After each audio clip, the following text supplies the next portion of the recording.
There's something unsettling about old crowd photographs. At first, they feel simple, frozen, settled. A piece of history that's already made up its mind. You look at the faces, the uniforms, the stiff little posture of a public moment, and you think you understand what you're seeing. But every now and then, one of those photographs does something strange. It refuses to stay in the past. It starts pushing back, and this one really did. In the autumn of 1989, Professor Daniel Mercer was working through a set of wartime and pre-war industrial archives in northern Germany when he found an image that stopped him cold. Mercer had spent most of his career studying civilian life under the Third Reich. Rallies, factory ceremonies, public rituals, the whole machinery of conformity. His office back in New York was already lined with photographs of mass obedience, the visual grammar of a regime that wanted every face pointed in the same direction and every hand moving the same way. So when he opened a large matte print from a shipyard ceremony in Bremen, dated May 1937, he thought he knew what he was looking at. Hundreds of workers stood shoulder to shoulder during the launch of a naval training vessel. Foremen, laborers, mechanics, men in caps and work jackets, packed tightly together. In that stiff ceremonial way, photographs from the era always seemed to capture. And just like you'd expect, row after row of raised arms cut through the frame in near-perfect unison. The salute, the performance, the pressure, the fear, all of it right there in one image. Then Mercer leaned closer. In the middle of that sea of raised arms, one man stood with his arms folded across his chest. Not half-raised, not caught in motion, not blurry, folded, firmly, deliberately. And his face, even in the grain of the old print, carried a look that was hard to mistake. It wasn't confusion, it wasn't distraction, it was refusal. Mercer later wrote that he felt his stomach drop before he even fully understood why. He had spent years reading about the consequences of small disobediences under the Nazi regime. A joke overheard at the wrong table, a comment made in a tram, a friendship that crossed the wrong line. People had lost jobs, homes, marriages, freedom, and their lives for less than what this man appeared to be doing in broad daylight. Yet here he was, right in the center of a public ceremony, surrounded by men giving the salute, and he simply did not do it. That should not have been possible. He took the print back to his hotel room that night and spread copies across the desk. He studied the lighting, the faces, the crowd alignment, the photographer's angle. The image was sharp enough to rule out accident. The man's crossed arms weren't some split-second blur. They were a position, a decision, and Mercer could not let it go. Within days, he contacted Dr. Hannah Weiss, a documentation specialist who had spent years studying police records and labor surveillance in Nazi-era Germany. When she saw the print, her reaction was immediate. She didn't talk for almost a minute. Then she said something Mercer would remember for the rest of his life. If this is what it looks like, then somebody stood still in the middle of a machine built to crush people for standing still. That line became the engine of the investigation. The shipyard was easier to identify than the man. The ceremony had taken place at a large industrial yard on the Weser River. Employment records still existed, though not neatly. Bombing, evacuation, and bureaucratic chaos had scattered the files across municipal archives, labor collections, and police storage rooms nobody had touched in years. Mercer and Weiss worked with a local archivist in Bremen named Lucas Thiel, who had the patience of a monk and the memory of someone who lived inside catalogue boxes. Together they began the slow grind historians know too well. Worker rosters, event programs, internal bulletins, personnel cards, photographs of photographs, fragments. For months they had almost nothing. Then Lucas found a small police file from late 1936. It was not a heroic document, just one more ugly little instrument of the state. A warning notice tied to a man named Otto Keller, a shipyard fitter in his 20s who had come under scrutiny for improper racial association. That was the regime's language for a relationship between a so-called Aryan German and a Jewish woman. The file contained a grainy identity photograph clipped to the corner. Mercer placed it beside the shipyard image and just stared.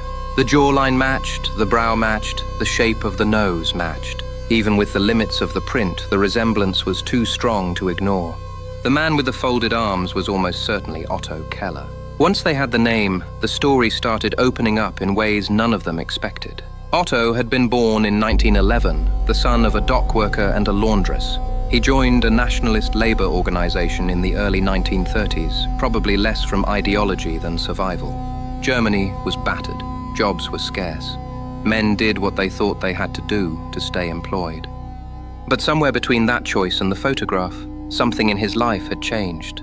That something was a woman named Ruth Adler. Ruth was born in Bremen in 1913 into a Jewish family that ran a modest textile business. She was smart, direct, and, according to one surviving neighbor statement, the kind of person who looked at you as if she expected you to be honest. She met Otto in 1934, likely through mutual friends in the dock district or at a neighborhood dance before such things became dangerous. However it started, it turned serious fast. And in 1930s Germany, serious love across that line was not just frowned upon, it became criminal.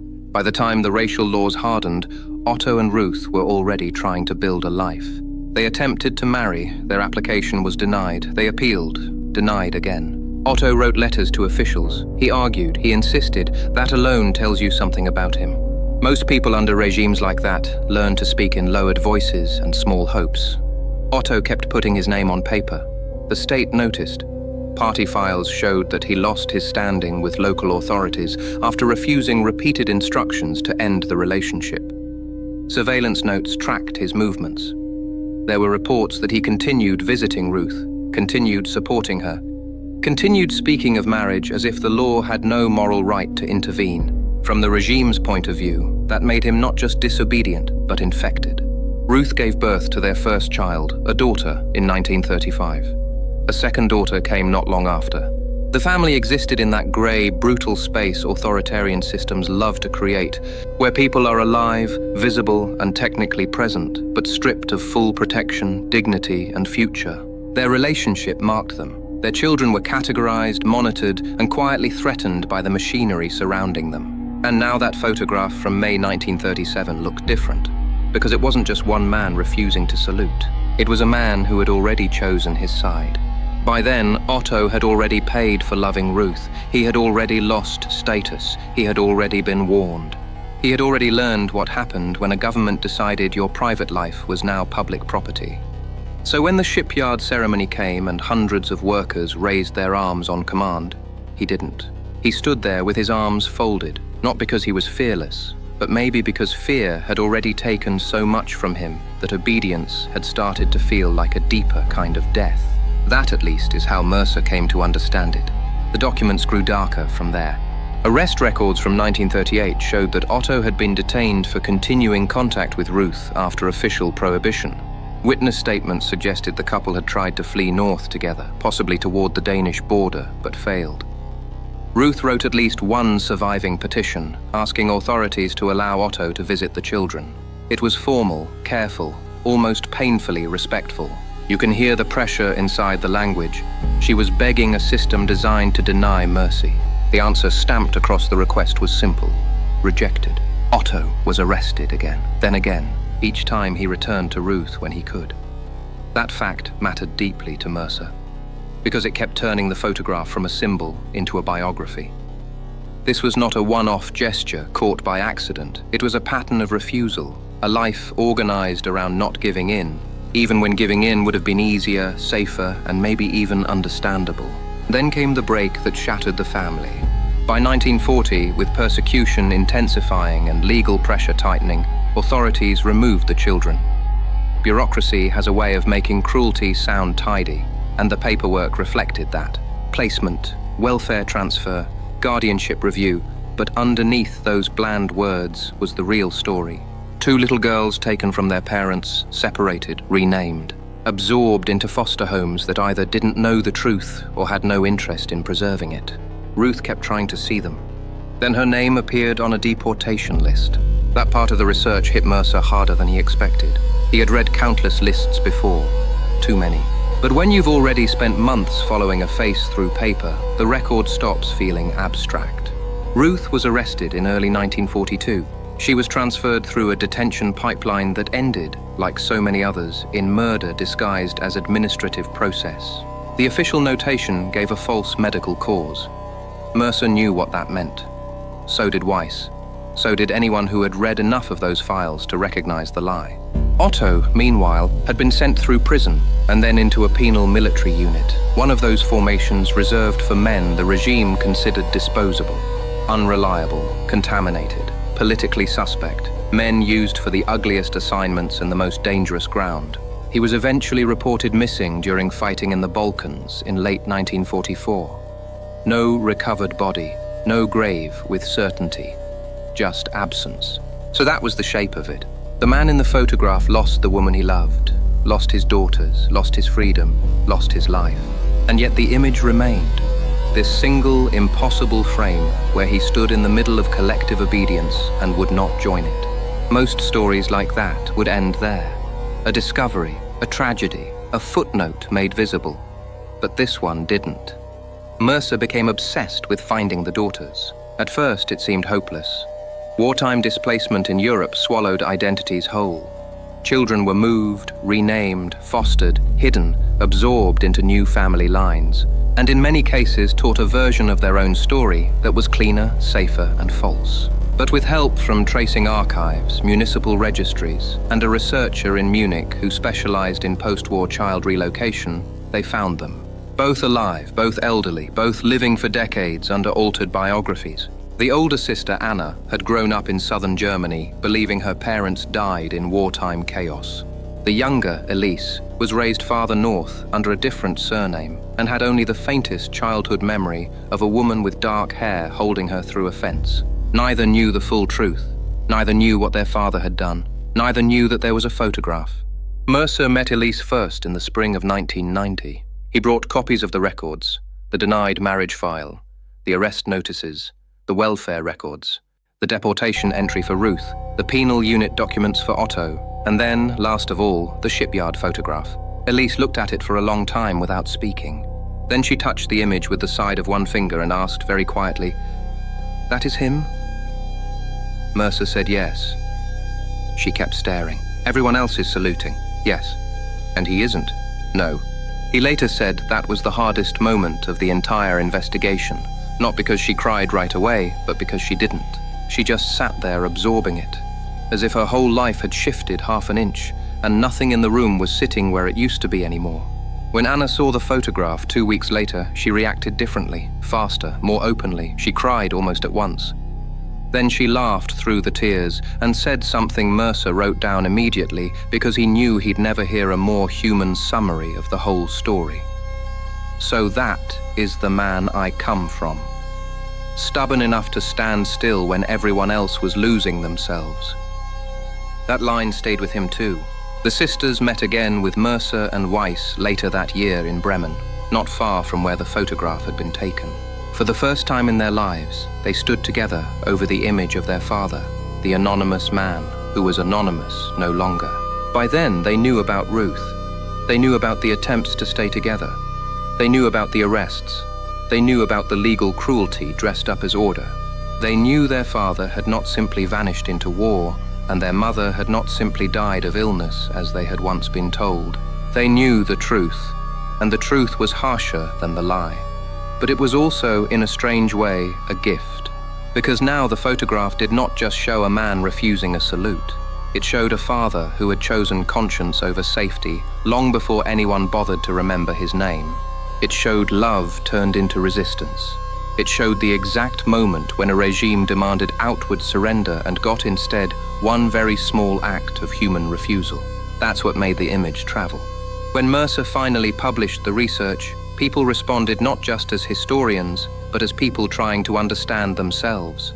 Students wrote to him, teachers, survivors, veterans, clergy, sons and daughters of civil rights activists, workers who knew what it meant to be outnumbered in a room. The contexts were different, of course, but the emotional question was the same. What does it take to stand there and not move with the crowd? The photographs started appearing in museums, textbooks, lectures, and documentaries. Not because Otto Keller had toppled a regime with one gesture. He didn't. History is harsher than that. One man crossing his arms does not stop fascism, but it does matter. Because authoritarian systems survive by making people believe individual acts are too small to count, too risky to matter, too lonely to attempt. And then a photograph like this survives, and suddenly that argument starts to crack. Years later, Elise returned to Bremen with her children and grandchildren. The shipyard had changed, like everything does. Different cranes, different buildings, different Germany. But the water was still there, and the air still carried that industrial salt and metal edge that seems to hang around ports no matter how many decades pass. A small memorial had been arranged, not a giant monument, just a plaque and a public reading. Something intimate, something human. Elise stood there and spoke about her father not as a symbol first, but as a person, a worker, a man in love. A man who had been pushed, cornered, punished, and watched. A man who still found one moment to say no without using a single word. And honestly, maybe that's why the photograph keeps affecting people, because it isn't loud. It isn't cinematic in the obvious way. No speech, no raised fist, no crowd turning in shock. Just one man with his arms crossed while everyone else performs obedience. That's it. That's the whole visual event. And yet it carries an almost unbearable amount of meaning once you know what sat behind it. The woman he loved. The daughters taken from him. The state grinding away at their lives. The cost of remaining human inside a system built on dehumanization. The image is no longer anonymous now. That much has changed. But I keep thinking about how easily it could have stayed that way. How many people passed by it before someone stopped long enough to really see it? How many archives are still full of photographs like that? Images we think we understand until one face or one gesture starts tugging at the whole story and pulling something hidden into the light. Because maybe that's the real power of this photograph. Not just that Otto Keller refused, but that his refusal survived. It survived the war, the paperwork, the lies, the separations, the ruined years, the silence. It survived long enough for his daughters to know who their father really was. Long enough for strangers to look at that frame and feel the awful weight of the moment he was standing in. Long enough to remind us that history is not only built from speeches and armies and flags. Sometimes it is built from one ordinary person deciding there is a line he will not cross, even if everyone around him already has. And once you see that, once you really see him there with his arms folded and his face set, the photograph stops being a record of conformity. It becomes a record of resistance. And then the uncomfortable question lands where it's supposed to land, right on us. If one man in a shipyard crowd could find the strength to refuse in 1937, surrounded by pressure, danger, and certainty of consequence, how many other acts of defiance are still hiding in plain sight? And would we even notice them if we saw them?